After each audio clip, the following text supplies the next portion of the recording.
ओम नमो देवाय। ओम नमो भगवते वासुदेवाय।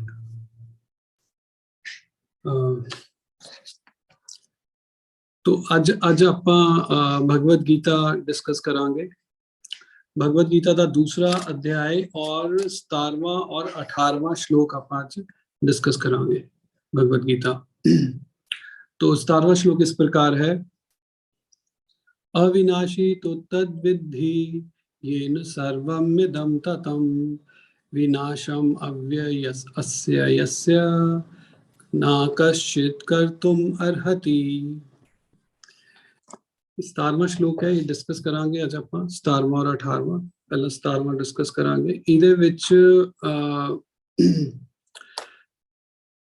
भगवान समझा रहे हैं अर्जुन ਨੂੰ।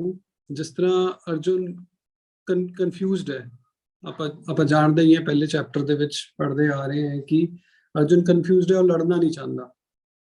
ਤਾਂ ਫਿਰ ਭਗਵਾਨ ਸਮਝਾ ਰਹੇ हैं कि ਉਹਨੂੰ ਪ੍ਰੇਰਿਤ ਕਰ ਰਹੇ ਕਿ ਲੜਨਾ ਤੈਨੇ। ਉਹਦੇ ਜਿਹੜੇ ਵੀ ਸ਼ੰਕਾਵਾਂ ਹੈਗੀਆਂ, ਜੋ ਵੀ ਡਾਊਟਸ ਹੈ, ਉਹਨਾਂ ਨੂੰ दूर करेंगे भगवान, है ना, समझा के ਉਹਨੂੰ, मतलब कि जो बेसिक इन्फॉर्मेशन है। ਇਸੇ ਤਰ੍ਹਾਂ ਆਪਾਂ ਵੀ ਬਹੁਤ ਹੀ अपनी लाइफ ਦੇ ਵਿੱਚ कंफ्यूज ਰਹਿੰਦੇ हैं, क्या करना है क्या नहीं करना, क्योंकि बेसिक जो प्रिंसिपल है इस लाइफ ਦਾ वो पता ही नहीं है। बेसिक प्रिंसिपल की है कि ਆਪਾਂ शरीर ही नहीं है, और पूरी ਜਿਹੜੀ अपनी एजुकेशन है उसਦੇ ਉੱਪਰ ही है कि ਆਪਾਂ शरीर है। मतलब सारी एडवांसमेंट, सब टेक्नोलॉजी, जो कुछ भी ਆਪਾਂ ਸਿੱਖਿਆ, जो कुछ भी ਆਪਾਂ ਕਰਦੇ आ रहे हैं, वो सारा इस शरीर ਨੂੰ सेंटर ਦੇ ਵਿੱਚ ਰੱਖ के ही चलते आ रहे हैं। ਤਾਂ ਇਹ क्या है? अज्ञानता है। मतलब ये तमोगुण ਦੇ ਵਿੱਚ अज्ञानता है, कोई ज्ञान ही नहीं है ਆਪਾਂ ਨੂੰ, राइट। ਤੇ ਅੱਜ ਆਪਾਂ ਗੱਲ ਕਰਾਂਗੇ, अगर ਆਪਾਂ ਇਹ शरीर नहीं है ਤਾਂ ਫਿਰ है ਕੀ, है ना। ਸਭ ਨੂੰ ਪਤਾ ਹੈ, ਪੂਰੇ ਆਪਣੇ ਪੂਰੇ ਭਾਰਤ ਵਿੱਚ ਕਿਸੇ ਤੋਂ ਵੀ ਪੁੱਛ ਲਓ कि कौन है आपा, वो कहेगा कि आपा तो आत्मा है। चाहे कोई अनुभव है चाहे नहीं है, लेकिन हर बंदा कहेगा मैं आत्मा। लेकिन अपने तो ही अगर पूछ ले तो की प्रूफ है कि आपा आत्मा है? किवें समझा सकते हैं कि अपने अंदर आत्मा है, शरीर नहीं है? क्योंकि आपा तो अपने आप नू जो दिख रहा वही मान रहे हैं ना। सब कुछ ही होली सोली सब कुछ ये शरीर नू मान रहे हैं कि सब कुछ ही शरीर है, सब कुछ चलाने वाला, सब कुछ कंट्रोल करने वाला क्या है? शरीर। तो ये क्या है? गलत फहमी दे विच हैगी है। तो आज आप इस श्लोक दे विच जानांगे कि आत्मा की है और किस तरह काम करती है। तो जिस तरह कहा कि आत्मा बारे तो सब जानते, कम किस तरह करती है, की है, उहदे बारे डिस्कस करांगे। हुण किसी नूं की पता लगेगा कि अपने अंदर आत्मा है ना, किवें आपां प्रूव कर सकते हैं कि आत्मा है अपने अंदर। तो उहदा इहदा परपट अगर आपां पढ़ांगे, प्रभुपाद जी की लिख रहे हैं इस दे विच, परपट दे नाल ही पढ़ते जावांगे, नाल डिस्कस करते जावांगे कि प्रभुपाद लिख रहे हैं कि सारे लोग समझते हैं कि जो सारे शरीर च व्याप्त है वो चेतना है ना। मतलब कि जो आत्मा है उन्होंने समझण का एक तरीका है। जिस तरह फॉर एग्जाम्पल बिजली है, बिजली का स्विच ऑन करिया, एक पासे लग्या होया बल्ब, एक पासे बल्ब लग्या होया, एक पासे स्विच है। स्विच ऑन करिया और बल्ब है। हुण पता किस तरह लगेगा कि करंट जा रहे या नहीं जा रहे, है ना। बल्ब तक ही हो गया। बल्ब समझ लो अपना शरीर है, बल्ब शरीर है, और ये जो करंट है ये क्या है? करंट है आत्मा। और हुण आत्मा तो है, लेकिन पता किस तरह लगेगा कि ये जो शरीर है, बल्ब है, इनू मतलब ये आत्मा के थ्रू ही काम कर रहे हैं। हुण बल्ब नू हाथ विच पकड़ के खड़े रहिए आपां कि वो काम करेगा, कि वो लाइट प्रदान करेगा? नहीं प्रदान करेगा। उन्होंने होल्डर दे विच लगावांगे, पिछों लाइट छड्डी जाएगी, तो फिर हो जाएगा। तो प्रूव की होएगा कि पिछे करंट आ रहे? प्रूव होएगा जो प्रकाश देगा। तो ये प्रूव की है, जो प्रकाश है ये है चेतना, कॉन्शियसनेस जिहड़ी अपने विच है, सब दे विच।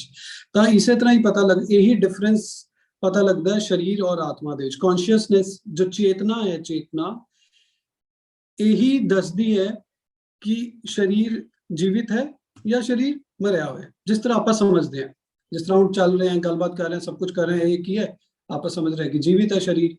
लेकिन ਜਦੋਂ ਇਹ ਗੱਲਬਾਤ ਨਹੀਂ ਕਰੇਗਾ, ਸਟਿਲ ਹੋ ਜਾਏਗਾ, ਤਾਂ ਸਰੀਰ ਮਰ ਗਿਆ, ਹੈ ਨਾ। ਤੇ ਲੇਕਿਨ ਇਹ ਇਸ ਨੂੰ ਸਮਝਾਂਗੇ ਕਿ ਇਹ ਕੰਮ ਕਿਵੇਂ ਕਰਦਾ ਹੈ। ਸਰੀਰ ਜੋ ਹੈ, ਆਪਾਂ ਅਗਲੇ ਸ਼ਲੋਕ 'ਚ ਡਿਸਕਸ ਕਰਾਂਗੇ 18ਵੇਂ 'ਚ, ਕਿ ਉਹ ਤਾਂ ਪਹਿਲਾਂ ਹੀ ਕਿਆ ਹੈ, ਮਰਿਆ ਹੋਇਆ। ਉਸ 18ਵੇਂ ਸ਼ਲੋਕ 'ਚ ਦੱਸਿਆ ਜਾ ਰਿਹਾ ਹੈ। ਲੇਕਿਨ ਅੱਜ ਆਪਾਂ ਪਹਿਲਾਂ ਗੱਲ ਕਰਾਂਗੇ ਆਤਮਾ ਦੀ। ਆਤਮਾ ਨੂੰ ਕਿਵੇਂ ਪਹਿਚਾਣਾਂਗੇ ਆਪਾਂ ਆਪਣੇ ਸਰੀਰ ਦੇ ਵਿੱਚ। ਜਿਸ ਤਰ੍ਹਾਂ ਇੱਕ ਐਗਜ਼ਾਮਪਲ ਦਿੱਤੀ ਕਿ ਪ੍ਰਕਾਸ਼ ਹੋ ਜਾਏਗਾ ਤਾਂ ਪਤਾ ਲੱਗੇਗਾ ਕਿ ਕਰੰਟ ਆ ਰਿਹਾ ਹੈ। ਤਾਂ ਇਸੇ ਤਰ੍ਹਾਂ ਆਪਣੇ ਸਰੀਰ 'ਚ ਕਿਵੇਂ ਪਤਾ ਲੱਗੇਗਾ। ਜਿਸ ਤਰ੍ਹਾਂ ਕੋਈ ਅੰਧਾ ਵਿਅਕਤੀ ਦੀ ਗੱਲ ਕਰ ਲਓ, ਕਿਸੇ ਨੂੰ ਦਿਖਾਈ ਨਹੀਂ ਦਿੰਦਾ, ਉਸਨੂੰ ਦਿਖਾਈ ਨਹੀਂ ਦਿੰਦਾ, ਉਸਨੂੰ ਕੀ ਕਰੋ, ਪਕੜ ਕੇ ਤੁਸੀਂ ਬਾਹਰ ਲੈ ਜਾਓ। ਉਹਨੂੰ ਬਾਹਰ ਲੈ ਗਏ, ਔਰ ਦਿਨ ਦਾ ਸਮੇਂ ਹੈ, ਧੁੱਪ ਹੈਗੀ ਹੈ, ਉਹ ਸੂਰਜ ਨੂੰ ਨਹੀਂ ਦੇਖ ਪਾ ਰਿਹਾ, ਲੇਕਿਨ ਉਹ ਕੀ ਕਰੇਗਾ, ਮਹਿਸੂਸ ਕਰ ਪਾਏਗਾ। ਕਿਵੇਂ ਮਹਿਸੂਸ ਕਰ ਪਾਏਗਾ? ਪ੍ਰਕਾਸ਼ ਤਾਂ ਨਹੀਂ ਉਹਨੂੰ ਮਹਿਸੂਸ ਹੋ ਰਿਹਾ, ਲੇਕਿਨ ਹੀਟ ਦੇ ਨਾਲ ਉਹ ਮਹਿਸੂਸ ਕਰ ਪਾਏਗਾ। ਦੇਖ ਨਹੀਂ ਪਾ ਰਿਹਾ ਸੂਰਜ ਨੂੰ, ਲੇਕਿਨ ਉਹ ਮਹਿਸੂਸ ਕਰ ਪਾਏਗਾ ਕਿ गर्मी है तो मतलब इस समय क्या है, सूर्य है, और वो महसूस कर पाएगा। तो आप भी महसूस करांगे, करके देखो, अख बंद, महसूस होएगा कि इस समय चानना है, लाइट है। इस तरह बहुत सारी एग्जांपल्स है। जिस तरह एग्जांपल है कि कोई मरण कंडे है, कोई मरण कंडे है, उसका किस तरह पता लगेगा? उसका आप चेक करके देखते हैं, हाथ लगा के देखते हैं कि सेंसेशन हो रही है नहीं हो रही, हिला के देखते हैं, मार के देखते हैं, चेक करते हैं। अगर सेंसेशन मतलब कोई हिल डुल रहे है, बंदा सेंसेशन हो रही है, तो समझते हैं कि ये प्राण है, जीवित है। अदरवाइज नहीं हिल डुल रहा, उनको कोई सेंसेशन नहीं हो रही, तो कुछ समझ ही नहीं आ रहा, मतलब वो है ही नहीं, है ना। इसी तरह ही एग्जाम्पल होर ले सकते हैं कि कोई चुंडी कट्टे, कोई चुंडी मारे अपन, तो महसूस होएगा, हटावांगे उसनू। अगर शरीर दे विच चेतना ही नहीं है, अगर ये सब तां पता लग रहा है क्योंकि चेतना है। अगर चेतना ना होए शरीर दे विच, चुंडी कट्टण दा दर्द हो रहा है, अगर उसनू टुकड़ियां च कट भी दिता जाएगा, तां वो कोई रिवोल्ट भी नहीं करेगा। अगर चेतना नहीं है, तो चेतना ही है जिहड़ी दर्शा रही है कि अंदर क्या है, आत्मा है अपने, है ना। आत्मा दा साइन किवें पता लगेगा? जिवें आपां गल करी कि करंट किवें तार चों पास हो रहा है, जदों बल्ब चों प्रकाश दिखेगा। इसी तरह इस शरीर दे विच किवें पता लगेगा कि अंदर आत्मा है? जदों ये एक्टिव रहेगा, आपां बोल पा रहे हैं, देख पा रहे हैं, चल पा रहे हैं, या जो एग्जाम्पल महसूस कर पाते हैं, ठंड गर्मी महसूस कर पा रहे हैं। किस तरह महसूस कर पा रहे हैं? क्योंकि चेतना पूरे शरीर दे विच दौड़ रही है, पूरे शरीर करंट दौड़ रहा है, समझ लो। वो क्यों दौड़ रहा है? क्योंकि पीछे आत्मा है, जो मूल है आत्मा। और इस आत्मा की लिमिटेशन भी है ना। इस चेतना की लिमिटेशन ये है, मतलब इस चेतना की लिमिटेशन ही है कि अपने ही शरीर च महसूस कर पाएगा वो। मतलब कोई किसी ने चुंडी कट्टी, या दर्द हो रहा है, या मजा आ रहा है, कुछ भी है, वो की करेगा, अपने ही शरीर को महसूस कर पाएगा। किसी का कोई दर्द है, वो कोई दूसरे को दे नहीं सकता, या दूसरा कोई व्यक्ति महसूस नहीं कर सकता कि उन्होंने कितना दर्द हो रहा है ना, या उन्होंने की महसूस हो रहा है ना। बर्फ लगाओ, ठंडा महसूस हो रहा है, दूसरे को थोड़ी ना महसूस हो रहा है। तो ये क्या है, जो चेतना है वो सिर्फ एक ही शरीर दे विच काम कर रही है, दूसरे दे शरीर दे विच अलग चेतना है। एक चेतना नहीं, एक कोई चेतना नहीं काम कर रही, अलग अलग चेतना काम कर रही है। और कोई दूसरा किसी को जान नहीं सकता, देयरफॉर। और जेड़ी हर एक कोई आत्मा अलग अलग, इथे प्रोपा दस रहे कि आत्मा क्या है, अलग अलग आत्मा हर शरीर दे विच अलग अलग है, जिहदे नाल पता लगता है कि चेतना तो पता लगेगा कि हर किसी की आत्मा अलग है। क्योंकि जिस तरह लोग कहते हैं कि सब आत्मावां एक है, और आत्मा की होगी एक दिन परमात्मा च लीन हो जाएगी, ऐसा नहीं है। परमात्मा अलग है, आत्मा अलग है। इंडिविजुअल सब अपनी अलग अलग आत्मा है। जिन्ने भी लोग हैं, जिन्ने भी जीव आत्मा है, सब दी अपनी अलग अलग आत्मा है। ऐसा नहीं है कि सब कुछ इकट्ठा मिल जाएगा, इकट्ठे ही है सब, ऐसा कुछ नहीं है। सब अलग अलग आत्मा है, सब दा काम की है भगवान की सेवा करना, जिस तरह पता ही है। लेकिन आज आप गल कर रहे हैं आत्मा की है। और फिर अगे प्रभुपाद लिख रहे हैं कि जिस तरह एक अपने शरीर दे विच अणु हुंदे हैं ना, मतलब एटम शरीर दे विच बहुत सारे असंख्य एटम्स ਹੁੰਦੇ हैं। उसे प्रकार जो आत्मा है, आत्मा उस अणु तो भी छोटी है ना, उस अणु तो भी छोटी है बिल्कुल। और यही जो छोटी जी आत्मा है, ਇਹਦਾ ਸਾਈਜ਼ ਇੱਥੇ ਦੇ ਰੱਖਿਆ ਹੈ श्वेतवेश्वर उपनिषद ਦੇ ਵਿੱਚ ਇਹਦੇ एग्जांपल दे रहे बाल अर्घा सता भाग्यस्य, मतलब कि अब ਇਹਨੂੰ मैं ਐਵੇਂ ਸਮਝਾ ਰਿਹਾ कि जो अपना बाल है, सिर का बाल ले लो, ਇਹਦਾ अगला हिस्सा ले लो, ਇਹਦੇ अगले हिस्से ਦੇ 10,000 हिस्से कर दो, ਇਹਦਾ अगले हिस्से ਦੇ 10,000ਵਾਂ हिस्सा 1/10,000ਵਾਂ हिस्सा ਜਿਹੜਾ ਵੀ ਆਏਗਾ, ਇੰਨਾ जो साइज है वो किदा है, आत्मा का साइज है अपनी। मतलब आत्मा का इन्ना की साइज है, एक एटम जो अपने शरीर से उस तो भी छोटा साइज है। और यही बेसिक, यही मूल है अपने शरीर दे विच, जो अपने शरीर नूं चला रहा है, जो शरीर नूं चला रहा है, जो मूव कर रहा है, जो महसूस कर पा रहे हैं आप, सुख महसूस कर रहे हैं, दुख महसूस कर रहे हैं, गर्मी महसूस कर रहे हैं, सर्दी महसूस कर रहे हैं, जो भी कुछ महसूस कर रहे हैं, ਉਹਦਾ ਇੱਕ मूल कारण की है, ये आत्मा जो बहुत ही छोटी अपने शरीर दे विच है। साइज की है बाल दे अगले हिस्से का 1/10,000वां हिस्सा। तो इस तरह एक काम कर दिया चेतना के रूप दे विच। और अगे प्रभुपाद लिख रहे हैं कि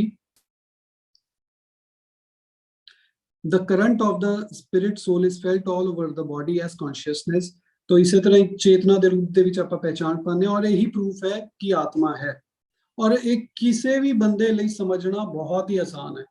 किसी भी किसी ने क्या समझाना कोई मुश्किल है कि आप सब चल रहे हैं, सब मूव कर रहे हैं, महसूस कर पा रहे हैं। क्यों महसूस कर पा रहे हैं? क्योंकि आप अपने अंदर कुछ है, करंट चल रहे। करंट क्या है? वो चेतना मूव कर रही है, और किस कारण मूव कर रही है? आत्मा के कारण चल रही है चेतना में। आप सब महसूस कर पा रहे हैं। सिंपल है समझना, लेकिन यही सिंपल जी चीज कोई भी नहीं समझ पाता। समझ क्यों नहीं पाता? क्यों नहीं समझ पाएंगे सिंपल जी चीज? क्योंकि इग्नोरेंस है। इग्नोरेंस मतलब तमोगुण, अज्ञानता दे विच है आपां। जिस तरह आप पहला शुरुआत दे विच गल करी कि आप ट्रेंड ही इसे तरह है कि इस शरीर नूं ही सब कुछ समझ रहे हैं। सारा कुछ शरीर नूं समझ रहे हैं आपां। सब चलाण वाला है, सारा कुछ करने वाला है, सारी मतलब शरीर नूं तां इन्ना समझ लैंदे हैं कि यही परमात्मा है, यही रब है, क्योंकि सारा कुछ तकदीर अपने हाथ विच जो मर्जी कर सकते। इस तरह मतलब प्रोपेगेंडा करिया जाता है ना, मशहूरी करी जाती है, जिहदे नाल अपना आप ट्रेंड हो चुके हैं कि समझण दे। हिंदुस्तान भारत दे विच रहने तो ये समझना बड़ा आसान है कि आत्मा है, लेकिन इहदा जिहड़ा अनुभव है वो बिल्कुल भी नहीं है। इसे करके सिंपल जी जो चीज़ां हैगी हैं वो समझना बहुत ही मुश्किल है। किन्ने बार देखते हैं जिस तरह शरीर में किस तरह आप सब कुछ समझते हैं। कोई कह रहे कि मेरे पिताजी की डेथ हो गई, ठीक है, डेथ होगी पिताजी की, लेकिन पिताजी तो उत्थे ही है ना। पिताजी कौन है? एक रूप च देख रहे हैं ना, वही पिताजी तो लेट गए, लेकिन पिताजी की डेथ कितने होगी, कितने चले गए हो, समझ नहीं पा रहे ना। कोई कह रहे जी चले गए, और क्यों चले गए? क्योंकि आत्मा चली गई। वो थोड़े समय लीता समझेगा, लेकिन ये नहीं सोचेगा सेम ही स्थिति, सेम ही पोजीशन मेरे नाल भी है। जिस तरह उन्हों की आत्मा निकल गई, इस तरह अपनी भी तो आत्मा निकल जा सकती है। सब कुछ, और कदों निकल जाएगी, क्या समय है, कुछ प्लान्ड है, कुछ भी प्लान नहीं है, कुछ भी नहीं पता। तो इस करके इस सिंपल है कि आप आत्मा है, लेकिन इन्हों समझण लई किन्ने ही साल लंघ चुके हैं कि आप यही अजे अनुभव नहीं कर पाए कि मैं शरीर ही नहीं हूँ, मैं आत्मा हाँ। तो ये क्या है? दुर्भाग्य। ये मतलब तमोगुण दे विच है, आप नहीं समझ पाते। चल अज आप गल नहीं कर रहे, लेकिन अगे गल करते हैं कि आत्मा का प्रूफ कि किस तरह है। ये तो आप कृष्णा कॉन्शियस के परसपैक्टिव नाल, मतलब जो आप कृष्ण भावना अमृत की सिक्ख्या लैंदे हैं, उस तरह आप इन्हू समझ पाते हैं। लेकिन जोड़े योगी हैं, जोड़े हठ योग करते हैं, आसन करते हैं, प्राणायाम करते हैं, सब अपनी इंद्रियां नू कंट्रोल करते हैं, वो भी प्रयास करते हैं कि ये जो आत्मा है अपने शरीर के अंदर, आत्मा 5 तरह की वायु, 5 तरह की वायु दे इर्द गिर्द घूमती रहती है, वो फसी हुई है। जिस तरह सुनिया होगा प्राण, अपान, व्यान, ਸਾਮਾਨ ਉਡਾਨ, है ना, इस तरह की ਇਹਦੇ ਵਿੱਚ ਹੀ ਘੁੰਮਦੀ ਰਹਿੰਦੀ ਹੈ। ਹੁਣ ਜਿਹੜੇ ਹਠ ਯੋਗੀ ਹੈ ਆਪਣੀ ਇੰਦਰੀਆਂ ਕੰਟਰੋਲ ਕਰਦੇ ਆ, ਧਿਆਨ ਲਗਾਉਂਦੇ ਆ, ਉਹ ਕੀ ਕਰਦੇ ਆ ਕਿ ਇਹ ਵਾਯੂ ਨੂੰ ਕੰਟਰੋਲ ਕਰਨ ਦਾ ਪ੍ਰयास ਕਰਦੇ ਆ। ਵਾਯੂ ਜੋ ਇਹ ਵਾਯੂ ਹੈ ਇਹਨੂੰ ਕੰਟਰੋਲ ਕਰਦੇ ਆ। ਕਿਉਂ ਕੰਟਰੋਲ ਕਰਦੇ ਆ? ਤਾਂ ਕਿ ਉੱਚ ਅਵਸਥਾ ਪ੍ਰਾਪਤ ਕਰ ਸਕਣ। ਉੱਚ ਅਵਸਥਾ ਇਸ ਭੌਤਿਕ ਸਤਰ ਤੇ ਉੱਚ ਅਵਸਥਾ ਨਹੀਂ ਪ੍ਰਾਪਤ ਕਰਨੀ, है ना। उन्होंने कोई भौतिक इच्छावां नहीं है कि भौतिक इच्छावां वो प्राप्त कर लेंगे। वो उन्हों का मतलब ये होता है कि इस संसार चो बाहर निकल ले, है ना। इस संसार चो बाहर निकलिए, अपनी इंद्रियां को कंट्रोल कर रहे हैं, अपना ध्यान कर रहे हैं, बहुत सारी तपस्या कर रहे हैं, है ना। इन्हों हठ योग कहते हैं। इतने प्रभुपाद लिख रहे हैं कि चाहे कोई हठ योग कर रहे, कुछ भी कर रहे, लेकिन हर एक बंदे को ये समझ आ रही है, वेदा तो ये समझ रहा है कि आत्मा है। ऐसा नहीं है कि ये सब कुछ शरीर है। ये शरीर ताकि है, जिस तरह आप अगले श्लोक ਦੇ ਵਿੱਚ ਗੱਲ ਕਰੀਏ शरीर ਦੀ, अगले श्लोक ਦੇ ਵਿੱਚ 18वें ਦੇ ਵਿੱਚ ਦੱਸ ਰਹੇ हैं कि ये जो भौतिक शरीर अपन ਨੂੰ मिल चुका है, क्या है? पेरिशेबल बाय नेचर, प्रकृति मतलब नेचुरल ही ये क्या है? खत्म होने वाला है। हर चीज दी क्या है? अवधि है। मतलब 5 तत्वों तो बने, उसे चीज खत्म हो जाएगा, तो अवधि है। एक कदे भी खत्म हो सकता है, या तो 100 साल तक चलेगा, या 100 साल तक चलेगा, या फिर इसे क्षण भी खत्म हो सकता है। ये तो सारा समय दे ऊपर है कि कितना समय है, उस हिसाब नाल खत्म हो जाएगा, पर खत्म जरूर होएगा। ये शरीर और आत्मा से डिफरेंस है, लेकिन जो आत्मा है वो क्या है? वो सदा रहेगी, नित्य है ना। ये शरीर इस तरह डिस्कस करांगे। फिर आगे प्रभुपाद की लिख रहे हैं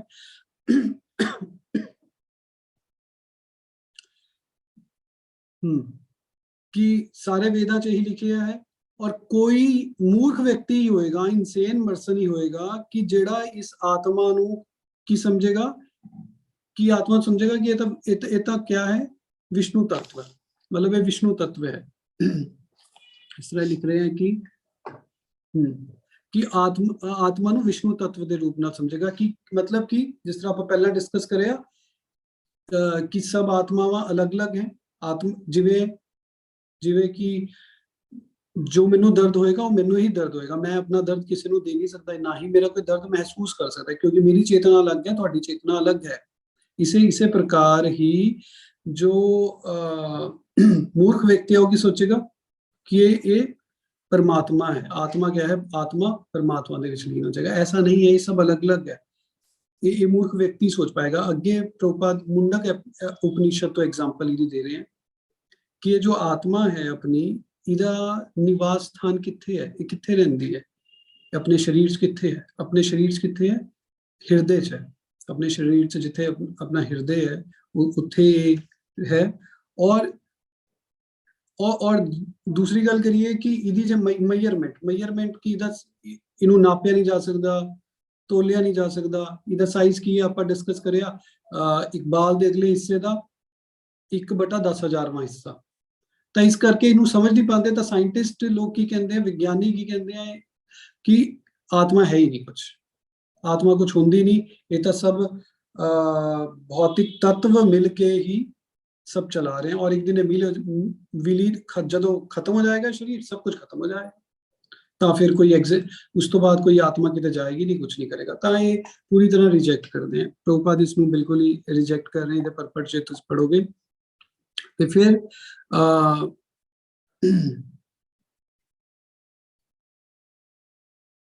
the individual soul is definitely there in heart। हाँ, तो प्रॉपर इस परपट दे विच लिख रहे हैं कि जो एक हर एक दी अपनी अपनी अलग आत्मा है, जिस तरह पर डिस्कस करया है। आत्मा अवश्य ही अपने हृदय विच है, किसदे नाल? परमात्मा दे नाल बैठी है ना, परमात्मा दे नाल। ऐसा नहीं है कि अलग है, परमात्मा अलग है और आत्मा अलग है। इनू किस तरह समझ सकते हैं कि परमात्मा भी नाल ही बैठे हैं? बड़ा ही, जे आप भागवतम पढ़ांगे, भागवतम के तीसरे स्कंद दे विच एक्सप्लेनेशन है कि जदों सृष्टि कर रहे हैं, है ना। डिटेल च नहीं आप गल करांगे कि महाविष्णु तो कारणोदक्षाय विष्णु तो अपना अपना विस्तार करते हैं। कारणोदक्षाय विष्णु, महाविष्णु अपना विस्तार करते हैं गर्भोदक्षाय विष्णु दे विच। गर्भोदक्षाय विष्णु दे विच करते हैं। फिर उन्हां दी कमल नाल तो ब्रह्मा जी उत्पन्न होंदे हैं। ब्रह्मा जी नूं कहा जाता है कि पूरी सृष्टि करन, ब्रह्मा जी सारी सृष्टि करते हैं, सारे जीवां नूं बनाते हैं, मतलब महतत्व ਦੇ ਨਾਲ ਬਣਾਤਾ। ਫਿਰ ਉਹ ਸਭ ਕੁਝ ਬਣਾਉਣ ਤੋਂ ਬਾਅਦ ਕੀ ਹੋਇਆ, ਸਭ ਕੁਝ ਖੜਾ ਹੈ, ਸਟਿਲ ਹੈ, मतलब कुछ मूव नहीं कर रहा। मतलब इंसान बनाते, जानवर बनाते, पक्षी बनाते, सब लिविंग 84 लाख यूनिया बनाती हैं, और सब पूरा मटेरियल वर्ल्ड क्रिएट करता, लेकिन सब कुछ भी चल नहीं रहा, मूव नहीं कर रहा। फिर जो ब्रह्मा जी ने भगवान विष्णु गर्भोदक्ष विष्णु ने कहा कि ये सब तो बनाता लेकिन कुछ चल नहीं रहा। फिर जो गर्भोदक्ष विष्णु है अपना फिर विस्तार कर दे, अपने आप फिर अगे विस्तार करके हर लिविंग एंटिटी के अंदर एंटर करते हैं, है ना। फिर सब क्या होता है, मूव होता है, काल के रूप भी कह सकते, काल के समय के रूप और एंटर करके सब मूव होना शुरू हो जाता है। तो इस तरह आप समझ सकते हैं कि आत्मा के नाल ही परमात्मा है, हिरदे दे विच बैठा, अलग अलग है, इकट्ठा इको नहीं है। जिस तरह मायावादी कहते हैं कि एक दिन आत्मा जो खत्म होएगी परमात्मा दे विच ही मिल जाएगी, ऐसा कुछ नहीं है। ये अपन को क्लियर होना चाहिए। इस श्लोक तो आप समझ सकते हैं कि हर आत्मा अलग है और परमात्मा अलग है। जिस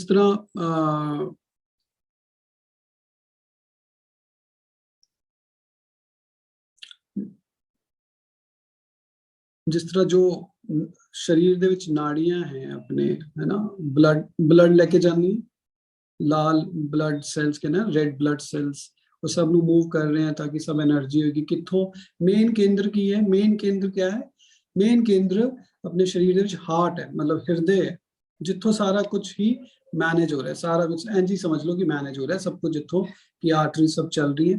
ये सब साइंस मंदी है, लेकिन इहदे पीछे कौन चला रहे हैं इसनू, कुछ नहीं पता, बस कि ये सब चल रहा है, दैट्स इट, इसी तरह समझ दिए। लेकिन चलाने वाला कौन है, चलाने वाला कौन है, आत्मा, और आत्मा नु भी चला कौन रहा है, परमात्मा, हृदय दे विच बैठ के। तो इस तरह है। और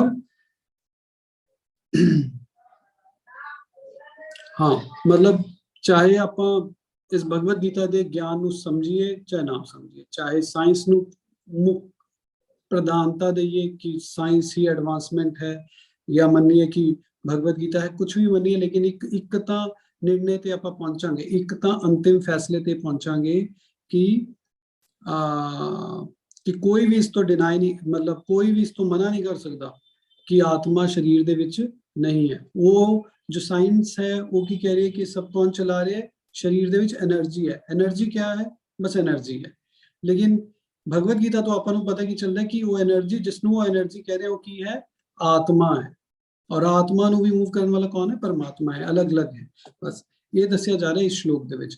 और 18वें श्लोक ਨੂੰ ਜੇਕਰ ਆਪਾਂ ਡਿਸਕਸ ਕਰਾਂਗੇ, ਉਹਦੇ ਚ ਇਹੀ ਗੱਲ ਹੈ ਕਿ ਆਪਾਂ जिस तरह आत्मा का रोल जाने कि आत्मा की है ना, आत्मा की है, की रोल है, आत्मा क्या है, अगर थोड़ा जा डिस्कस करिए, आत्मा वो है जो शरीर ਨੂੰ चला रही है, क्योंकि शरीर तो पहला ही डेड है। शरीर अपने आप कुछ नहीं कर सकता, क्योंकि अगर अपने आप ही कुछ कर सकता होंदा, फिर जदों कोई जिस तरह आप कहने कि व्यक्ति मर गया, फिर तो कदे मरदा ही ना, है ना, फिर तो सब अपने आप ही करता रहता ना, कदे ना किसी की मृत्यु ही ना होंदी। वो क्यों मर गया, क्योंकि ਉਹਦੇ अंदर तो आत्मा निकल गई है। आत्मा ਉਹਦਾ जिन्ना समा सीगा वो बिता के निकल गई, आत्मा निकल गई, दूसरे नवे शरीर से चली जाएगी। इसलिए कोई दुख का कारण ही नहीं है इस संसार ਦੇ ਵਿੱਚ। दुख का कारण क्यों नहीं है, क्योंकि आत्मा ਨੂੰ कदे मारिया नहीं जा सकता, इसलिए जीव सदा रहेगा, सदा ही जीव रहेगा, कदे भी नहीं मरेगा, है ना, अमर हो गया जिस तरह है। और ये जो शरीर है, इनू कितनी देर तक रख लांगे, शरीर तो पहला ही मरे है ना, मरी हुई चीज नू तां कितनी देर तक सांभ के रख लांगे, जब तक आत्मा तद तक ही एक्टिव है। जे आत्मा शरीर तो निकल जाती है तो इमीडिएटली लोग कहना शुरू कर देने कि बस जी इनू जला दो। क्यों जला दो, जे अगर संभाल के रखेंगे तो क्या होएगा, कुछ नहीं करेंगे ਉਹਦਾ तो स्मैल आनी शुरू हो जाएगी ना शरीर चों। एक चूहा ही मर जाए, दिखे ना किते हो गया, तो घर दे विच बहुत ही स्मैल फैल जाती है, पूरी छानबीन हो जाती है कि कित्थों स्मैल आ रही है। तो ये जो शरीर क्यों, क्योंकि उहदे शरीर चों भी आत्मा निकल गई। इसी तरह ही अपना चाहे बहुत सुंदर आप अपने आप को समझ रहे हैं, कुछ भी है, हेल्दी, ये वो, स्मार्ट, सब कुछ, लेकिन जदों बिजली आनी बंद हो गई, मतलब जदों करंट आना पीछे तो बंद हो गया, आत्मा निकल गई, ਤਾਂ ਉਹ ਲਾਈਟ ਨਹੀਂ ਦੇ ਪਾਏਗਾ। लाइट मतलब वो चेतना कम नहीं कर पाएगी। जिस तरह हम आप बोल रहे हैं, देख रहे हैं, हाथ हिला पा रहे, कुछ भी कर पा रहे, वो सब खत्म हो जाएगा, क्योंकि पहला ये सब पहला ही डेड है ना। और ये जो बॉडी है कोई इंपॉर्टेंट नहीं है, जिसमें आपा ने इंपॉर्टेंट समझ रखे, मतलब तब समझना चाहिए इंपॉर्टेंट की है। इंपॉर्टेंट है आत्मा, जिन्हों आप भुल चुके हैं। शरीर में ही सब कुछ समझ रहे हैं, इसलिए परेशान है ना। डेड मैटर ਦੇ ਲਈ ਕੰਮ ਕਰਾਂਗੇ, ਜੋ ਚੀਜ਼ ਅਸਲੀ ਚ ਹੈ ਹੀ ਨਹੀਂ, ਉਹਦੇ ਲਈ ਜਦੋਂ ਕੰਮ ਕਰਾਂਗੇ ਤਾਂ ਕਿਆ ਹੈ, ਪੂਰਾ ਜੀਵਨ ਹੀ ਆਪਣਾ ਮਾਇਆ ਦੇ ਵਿੱਚ ਹੈ। ਮਾਇਆ ਮਤਲਬ ਜੋ ਹੈ ਹੀ ਨਹੀਂ, ਮਤਲਬ ਇਸ ਨੂੰ, ਇਸ ਸਰੀਰ ਨੂੰ ਜਿਸਨੂੰ ਆਪਾਂ ਦੇਖ ਰਹੇ ਹਾਂ, ਇਸ ਨੂੰ ਸੈਟੀਸਫਾਈ ਕਰਨ ਦੇ ਲਈ ਲੱਗੇ ਰਹਿੰਦੇ ਆ। ਲੇਕਿਨ ਸੈਟੀਸਫਾਈ ਕਿਸ ਨੂੰ ਕਰਨਾ ਹੈ? ਆਤਮਾ ਨੂੰ। ਔਰ ਆਤਮਾ ਕਿਸ ਤਰ੍ਹਾਂ ਸੈਟੀਸਫਾਈ ਹੋਏਗੀ? ਆਤਮਾ ਕਿਸ ਤਰ੍ਹਾਂ ਸੰਤੁਸ਼ਟ ਹੋਏ? ਆਤਮਾ ਦਾ ਸੰਤੁਸ਼ਟ ਹੋਣ ਦਾ ਇੱਕੋ ਹੀ ਤਰੀਕਾ ਹੈ, ਜੀਵੇ ਦਾ ਸਰੂਪ ਹੋਏ कृष्णेर नित्य दास, ਜਦੋਂ ਭਗਵਾਨ ਦੀ ਸੇਵਾ ਚ ਫਿਕਸ ਹੋ ਜਾਏਗੀ। ਅਦਰਵਾਈਜ਼ ਪੂਰਾ ਜੀਵਨ ਆਪਾਂ ਇਸੇ ਤਰ੍ਹਾਂ ਹੀ ਆਪਣੇ ਸਰੀਰ ਨੂੰ ਸੰਤੁਸ਼ਟ ਕਰਨ ਲਈ ਲੱਗੇ ਰਹਾਂਗੇ ਤਾਂ ਕੋਈ ਫਾਇਦਾ ਨਹੀਂ ਹੋਏਗਾ। ਤਾਂ ਇਹ ਸਮਝਣਾ ਪਏਗਾ ਕਿ ਆਪਾਂ ਇਹ शरीर नहीं है जिसमें समझने, क्योंकि ये तो सब टेम्परेरी खत्म हो जाएगा। इसे करके जो कृष्ण भावना अमृत है बहुत ही इंपॉर्टेंट है, बहुत इंपॉर्टेंट है लोगों ਨੂੰ ਇਸ ਦੇ ਬਾਰੇ ਗਿਆਨ ਦੇਣਾ, ਤਾਂ ਕਿ ਉਹ ਆਪਣਾ ਜੀਵਨ मतलब आनंदमय बना पान, सुखी बना पान। अदरवाइज ਜਦੋਂ भगवान तो अलग रहेंगे, अपने आप ਨੂੰ ਹੀ सही नहीं पहचानेगा कोई, ਤਾਂ ਉਹ ਜੀਵਨ ਚ ਕਦੇ ਸੰਤੁਸ਼ਟ ਕਿਵੇਂ ਹੋ ਸਕਦਾ ਹੈ? ਕਦੇ ਵੀ ਨਹੀਂ ਹੋ ਪਾਏਗਾ ਸੰਤੁਸ਼ਟ, ਹਮੇਸ਼ਾ ਹੀ ਮਾਇਆ ਦੇ ਵਿੱਚ ਹੀ ਰਹਿ ਰਹੇਗਾ। हरे कृष्णा। अगर किसी का कोई क्वेश्चन